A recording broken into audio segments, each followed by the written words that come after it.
Hello दोस्तों, कैसे हैं आप सब। तो आज हम आपके लिए लेकर आए हैं इंडिया जीके के 50 महत्वपूर्ण क्वेश्चन आंसर जो कि आपके गवर्नमेंट एग्जाम के लिए बहुत ही इंपॉर्टेंट है। तो चलिए जी स्टार्ट करते हैं। तो पहला क्वेश्चन हमारा है, अर्थशास्त्र में नोबेल पुरस्कार पाने वाले प्रथम भारतीय यहाँ पर कौन है।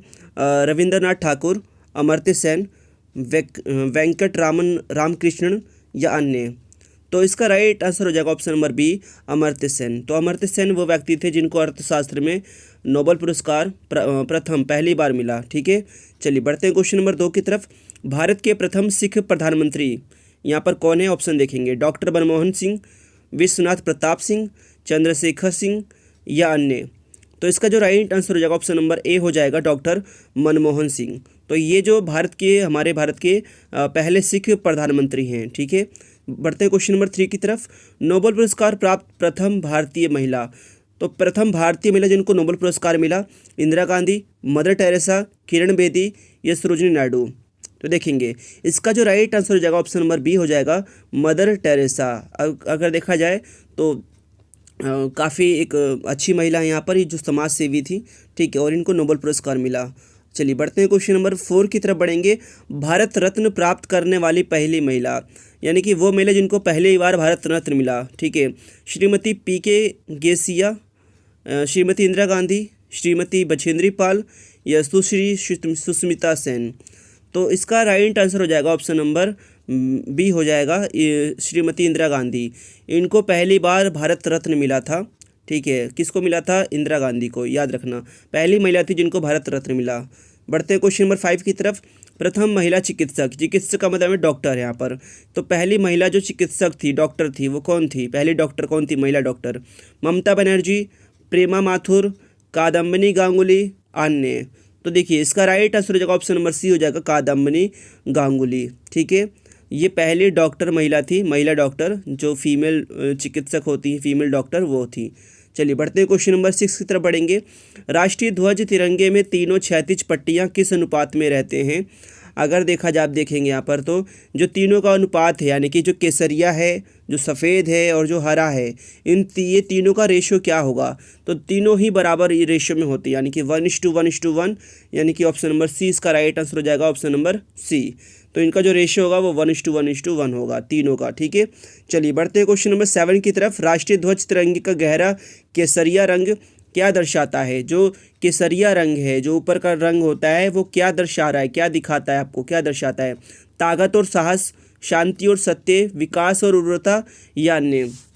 तो देखा जाए ना तो ऊपर जो केसरिया रंग होता है वो ताकत और साहस दिखाता है। क्या दिखाता है, ताकत और साहस। तो इसका राइट आंसर हो जाएगा ऑप्शन नंबर ए, ताकत और साहस, केसरिया रंग। ठीक है, अगर हम बात करें शांति और सत्य, तो ये सफ़ेद रंग दिखाता है, और नीचे वाला जो हरा रंग होता है वो दिखाता है विकास और उर्वरता को दिखाता है। चलिए बढ़ते हैं क्वेश्चन नंबर 8 की तरफ बढ़ेंगे।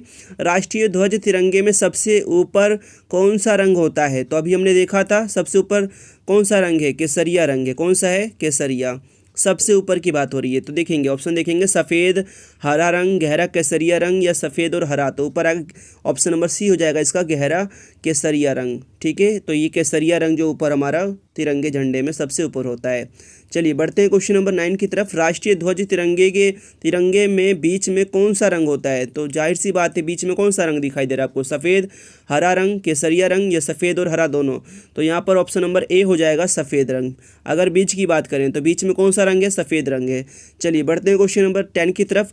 राष्ट्रीय ध्वज तिरंगे में सबसे नीचे कौन सा रंग होता है। सबसे नीचे रंग अगर बात करें तो ऑप्शन देखेंगे, सफ़ेद, हरा रंग, गहरा केसरिया रंग, सफ़ेद और हरा रंग। तो देखो इसका एक ही आंसर आएगा, ऑप्शन नंबर बी हो जाएगा, हरा रंग। जो नीचे होता है, सिंपल सी बात आपको दिख रहा है, नीचे कौन सा रंग है, हरा रंग है। ठीक है, बढ़ते हैं क्वेश्चन नंबर 11 की तरफ बढ़ेंगे। राष्ट्रीय ध्वज की लंबाई और चौड़ाई का अनुपात कितना है। तो लंबाई और चौड़ाई का अनुपात ऑप्शन देखेंगे, 2:2, 2:3, 3:2 या फिर 1:2। देखिए बोला है लंबाई, तो लंबाई यहाँ पर ज़्यादा होगी, चौड़ाई थोड़ी कम होगी। तो इसका राइट आंसर होगा ऑप्शन नंबर सी हो जाएगा, कि लंबाई में देखो, लंबाई में यहाँ पर 3 रेशो दे रखा है, 3 रेशो, और चौड़ाई में 2 रेशो, तो 3:3:2 हो जाएगा। तो इसका राइट आंसर हो जाएगा ऑप्शन नंबर सी, 3:2। ठीक है, आगे बढ़ते हैं क्वेश्चन नंबर 12 की तरफ बढ़ते हैं। राष्ट्रीय ध्वज तिरंगे का सफ़ेद पट्टी किस बात का संकेत है? यहाँ पर सफ़ेद पट्टी क्या दर्शाता है? हमने अभी बताया था आपको थोड़ी देर पहले। देखिए जी, विकास और सत्य, साहस और विकास, शांति और सत्य का, और अन्य। तो इसका देखो शांति दर्शाता है। क्या दर्शाता है ये? शांति। जो सफ़ेद रंग है, सफ़ेद पट्टी है, वो शांति और सत्य को दर्शाता है। तो इसका राइट आंसर हो जाएगा ऑप्शन नंबर सी, शांति और सत्य। ठीक है, बढ़ते हैं क्वेश्चन नंबर 13 की तरफ। राष्ट्रीय ध्वज तिरंगे का गहरा रंग, हरा रंग जो है, सॉरी, हरा रंग क्या दर्शाता है? तो जो हरा रंग है वो क्या दर्शाता है? विकास और सत्य का, विकास और उर्वरता को, शांति और सत्य को, अन्य को। तो हरा रंग की अगर बात करें तो हरा रंग दिखाता है विकास और उर्वरता को, यानी कि ऑप्शन नंबर 20 का राइट आंसर हो जाएगा। चलिए बढ़ते हैं क्वेश्चन नंबर 14 की तरफ। राष्ट्रीय ध्वज तिरंगे के चक्र में कितनी तीलियाँ होती हैं? तो देखो तीलियों की बात करें अगर, जो बीच में जो चक्र होता है उसमें कितनी तीलियाँ होती हैं? 22, 12, 24 या 25? तो देखेंगे इसका अगर राइट आंसर हम बात करें तो ऑप्शन नंबर सी हो जाएगा 24। तो कितनी तीलियाँ होती हैं? 24 तीलियाँ होती हैं। चलिए बात करेंगे क्वेश्चन नंबर 15 की बात करेंगे अब। भारत की संविधान सभा ने राष्ट्रीय ध्वज का प्रारूप कब अपनाया था? तो संविधान सभा जो थी उसने प्रारूप को कब अपनाया था? राष्ट्रीय ध्वज का प्रारूप जब बना तो कब अपनाया था? तो इसका राइट आंसर हो जाएगा, देखिए पहले ऑप्शन पढ़ लेते हैं। 22 जुलाई 1947 को, 28 जुलाई 1947 को, 17 जुलाई 1947 को, या 22 जुलाई 1948 को। तो इसका राइट आंसर हो जाएगा ऑप्शन नंबर ए हो जाएगा 22 जुलाई 1947 को ये राष्ट्रीय ध्वज का प्रारूप को अपनाया गया। चलिए बढ़ते हैं क्वेश्चन नंबर 16 की तरफ। भारत का राष्ट्रीय पक्षी क्या है? बहुत आसान सा क्वेश्चन है। यहाँ पर देखेंगे पक्षी यहाँ पर सामने आएगी आपके, तोता, मोर, हंस और बुलबुल। तो इसका आंसर हो जाएगा बी, मोर हो जाएगा। ठीक है, बढ़ते हैं क्वेश्चन नंबर 17 की तरफ। भारत का राष्ट्रीय पुष्प क्या है, यानी कि फूल क्या है? कमल, गुलाब, चमेली, गेंदा। तो देखेंगे इसका राइट आंसर हो जाएगा कमल, ऑप्शन नंबर यहाँ पर ए हो जाएगा। ठीक है, चलिए बढ़ते हैं क्वेश्चन नंबर 18 की तरफ। भारत का राष्ट्रीय पेड़ क्या है? नीम, चंदन, बरगद, अशोक। तो बताइए जल्दी से इसका राइट आंसर। ऑप्शन देखिए, चित्र देख के समझ आ गया, बरगद, यानी कि सी हो जाएगा इसका राइट आंसर, बरगद हो जाएगा। चलिए बढ़ते हैं क्वेश्चन नंबर 19 की तरफ। भारत का राष्ट्रीय गान क्या है? वंदे मातरम, जनगण मन, सारे जहां से अच्छा है, और भी दोनों। तो राष्ट्रीय गान की अगर बात करें तो ये है जन गण मन। ठीक है, जो कि रविंद्रनाथ टैगोर द्वारा लिखी गई थी। ऑप्शन नंबर बी हो जाएगा जनगण मन। चलिए बढ़ते हैं क्वेश्चन नंबर 20 की तरफ। भारत का राष्ट्रीय नदी कौन सी है? कोसी, यमुना, ब्रह्मपुत्र, गंगा। तो इसका राइट आंसर हो जाएगा ऑप्शन नंबर डी हो जाएगा गंगा। राष्ट्रीय नदी कौन सी है? गंगा है। ठीक है, बढ़ते हैं क्वेश्चन नंबर 21। भारत का राष्ट्रीय जलीय जीव कौन सा है? मछली, कछुआ, डॉल्फिन या मगरमच्छ। तो इसका राइट आंसर हो जाएगा ऑप्शन नंबर सी हो जाएगा डॉल्फिन। ठीक है, तो ये गंगा डॉल्फिन जो है वो राष्ट्रीय जलीय जीव है, गंगा डॉल्फिन। बढ़ते हैं क्वेश्चन नंबर 22। भारत का राष्ट्रीय पशु कौन सा है? एनिमल की बात हो रही है, घोड़ा, बाघ, हाथी, गाय। तो घोड़ा और यहाँ पर हाथी, गाय नहीं आएगा, आंसर आएगा ऑप्शन नंबर बी आएगा बाघ। कौन सा आएगा? बाघ। तो बाघ क्या है? राष्ट्रीय पशु है। बढ़ते हैं क्वेश्चन नंबर 23। भारत का राष्ट्रीय गीत क्या है? वंदे मातरम, जनगण मन, हम होंगे कामयाब, ए और बी दोनों। तो देखिए इसका राइट आंसर हो जाएगा गीत। देखो राष्ट्रीय गान की बात करेंगे तो जनगण मन, अगर राष्ट्रीय गीत की बात करेंगे तो वंदे मातरम। क्या हो जाएगा? वंदे मातरम, जो कि बंकिम चंद्र चटर्जी के द्वारा लिखा गया था। ठीक है, ओके, क्वेश्चन नंबर 24 की तरफ बढ़ते हैं। भारत का राष्ट्रीय फल क्या है? सबको पता है, बहुत बच्चे को पता होता है, सेब, आम, अनानास या नारियल। तो भैया उसका राइट आंसर हो जाएगा option number A, sorry B हो जाएगा, आम हो जाएगा। ठीक है, आम हो जाएगा, थोड़ा हो जाता है गड़बड़। आगे बढ़ते हैं, क्वेश्चन नंबर हम बात करेंगे 25 की तरफ बढ़ते हैं। भारत का राष्ट्रीय खेल क्या है? शतरंज, कबड्डी, फुटबॉल या हॉकी। तो देखो कई बच्चे तो यहाँ पे सोच रहे होंगे शतरंज होगा या कबड्डी होगा, फुटबॉल। तो आपको बता दूं यहाँ पर हॉकी होगा। इसका राइट आंसर हो जाएगा ऑप्शन नंबर डी, हॉकी। चलिए बढ़ते हैं क्वेश्चन 26 की तरफ। भारत में सबसे अधिक कहाँ सौर ऊर्जा उत्पादन होता है?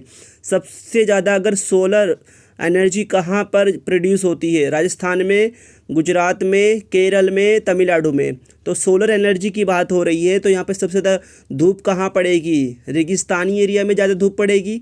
ठीक है, तो यहाँ पर रेगिस्तान कहाँ है? राजस्थान के अंदर। तो इसका राइट आंसर ऑप्शन नंबर ए हो जाएगा राजस्थान। चलिए बढ़ते हैं क्वेश्चन नंबर 27 की तरफ। भारत में पवन ऊर्जा का सबसे उत्पादक राज्य कौन है? सबसे ज़्यादा उत्पादन कहाँ होता है पवन ऊर्जा का? देखेंगे ऑप्शन, देखेंगे पंजाब, तमिलनाडु, मध्य प्रदेश या झारखंड।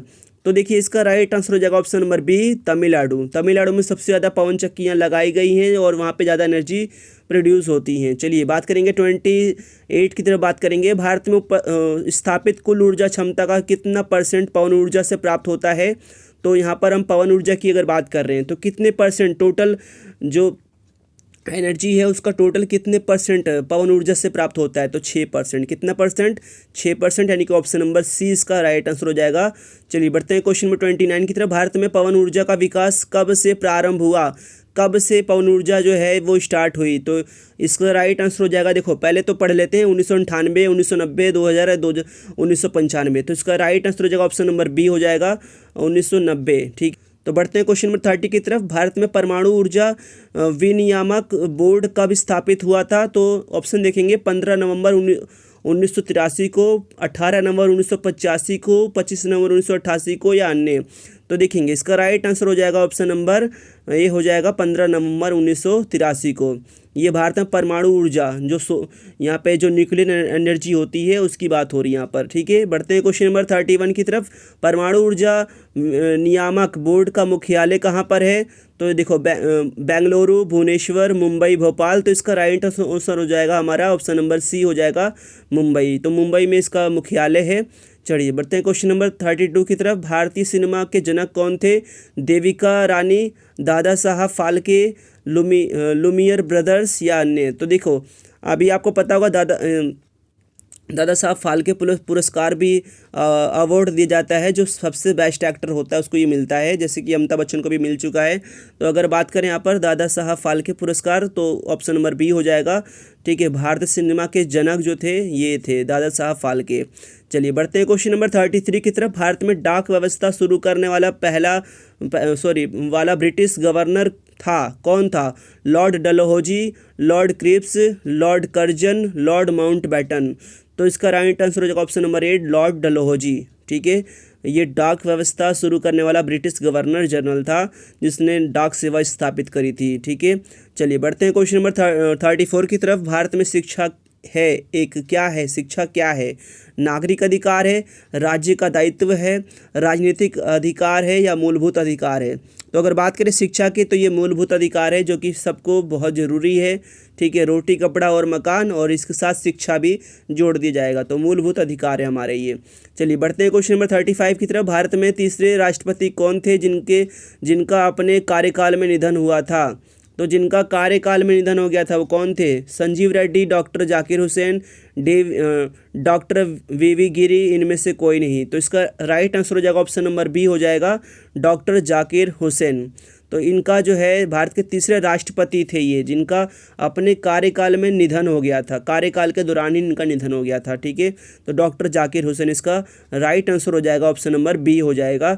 बढ़ते हैं क्वेश्चन नंबर 36 की तरफ। भारत का राष्ट्रीय ध्वज नियम कब से लागू कर दिया गया? 2000, 2001, 2002, 2003। तो देखो ये जो है 2002 में लागू हुआ था, और तिरंगा फहराने के नियम होते हैं कुछ, तो उन नियमों की बात हो रही है। तो 2002 में इस नियम को लाया गया। चलिए बढ़ते हैं क्वेश्चन नंबर 37 की तरफ।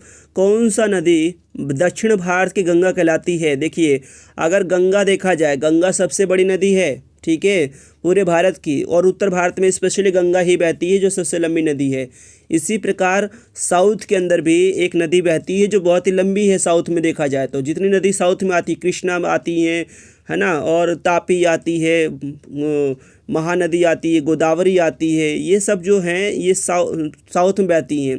तो यहाँ पे अगर बात करें कावेरी, तुंगभद्रा, गोदावरी, कृष्ण, तो इसमें सबसे लंबी नदी है गोदावरी। कौन सी है? गोदावरी। तो इसका राइट आंसर हो जाएगा ऑप्शन नंबर सी, गोदावरी।